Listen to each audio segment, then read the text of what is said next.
Tom Hodgson and I are standing in the Prince Hodgson lot on River Road. Prince was his nickname.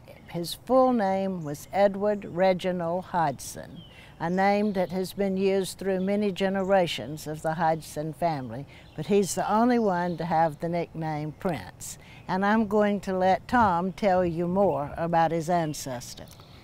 Thank you, Charlotte.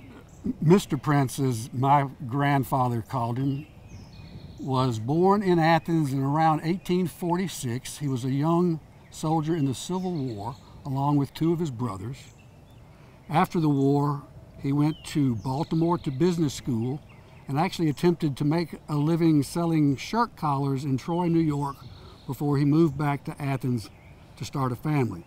Mr. Prince himself was one of 12 siblings, 11 of which were men. So it's not uncommon to see the Hodgson name in a lot of different places around town, primarily for that reason. But Mr. Prince himself had 9 children, 5 sons and 4 daughters. At one point he bought this rather large lot so that he could keep his family together as they passed on. As a retired businessman myself, I'm sort of interested in the enterprises that people like this may have been involved in. We know that the original Hodgsons who came from England in the early 19th century were coachmakers. And as they came to Athens in the 1840s, they continued to make coaches and later ran a mail line from Athens up to Gainesville, Georgia and back. But during the Reconstruction period, particularly later in the Reconstruction, the Hodgsons decided to go into the fertilizer business. If you can't be a wealthy planter, serve the wealthy planters.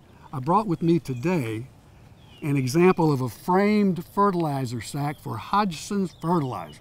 I don't know when this was made. It could have been as early as 1910 or even earlier, but a 200-pound sack of fertilizer would be a man's job to load on the back of wagons and buggies back in the day. The fertilizer business enabled my family to have a good life in Athens. My own grandfather was eventually the president of the business, and then the business actually went bankrupt in the 1950s as times changed. The New Deal that President Roosevelt put into action encouraged the cotton planters not to grow cotton.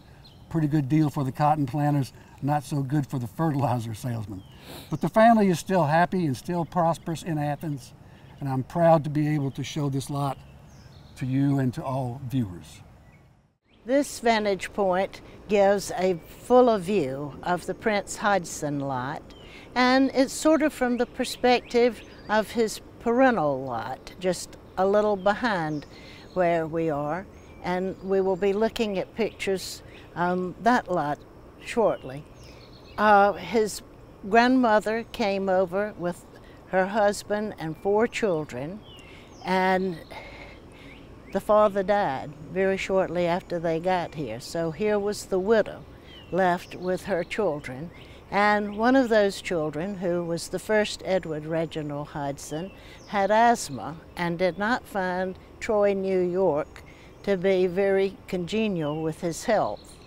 They had met the Bishop family as they were crossing from England, and so he came to Athens to see his friend, Mr. Bishop, who also had a sister that he had met, Anne, and who eventually became Mrs. Hodgson. So I don't know whether it was the climate that drew him or the young lady, but she is the one who became the mother of 12 children, only one of whom was a girl. And I have read where she was forever making a shirt, and if it didn't fit the one she was making it for, it would fit one of the others. She was a perpetually busy mother. Her father is buried in the lot with her, and his original surname before immigrating to America was McAnasty, but they changed it to Bishop. And Bishop, Georgia is named for some of her relatives.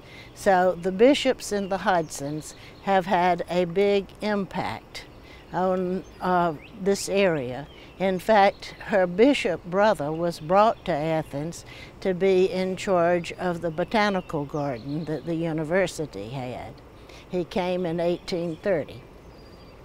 So they were, as Tom told you, they were first in the carriage making business, and then they segued through a number of businesses and were successful in all of them.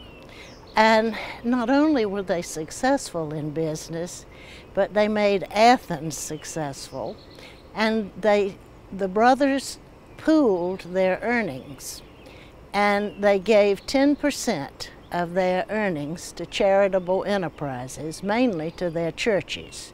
And you can imagine how their churches missed them when they were gone.